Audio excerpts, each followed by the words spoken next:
Noong 1998, isang pangalan ang bumulaga, Mary Ann Maslog. Textbook scam, Department of Education, graft, then biglang namatay. Case dismissed, curtains down. Akala natin tapos na.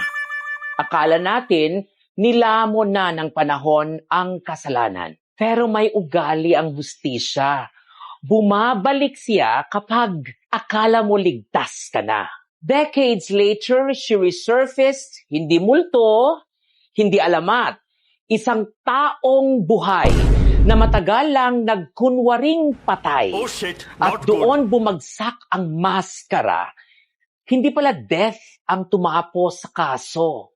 Deception lang. At dito nagiging delikado ang kasalukuyan. Ngayon, may mga bulong na parang deja vu.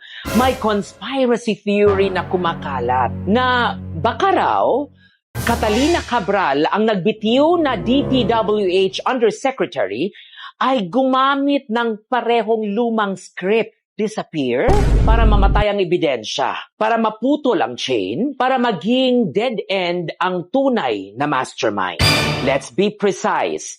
Hindi ito hatol, hindi ito finding. Ito ay tanong na may bigat dahil may precedent. Kapag nawawala ang isang key figure, kapag lumalamig ang paper trail, kapag tumitigil ang mga bibig na dapat magsasalita, ang unang namamatay ay hindi tao. Ang unang namamatay ay ang katotohanan. Ito ang aral ng Maslog story, na ang death certificate pwedeng peke.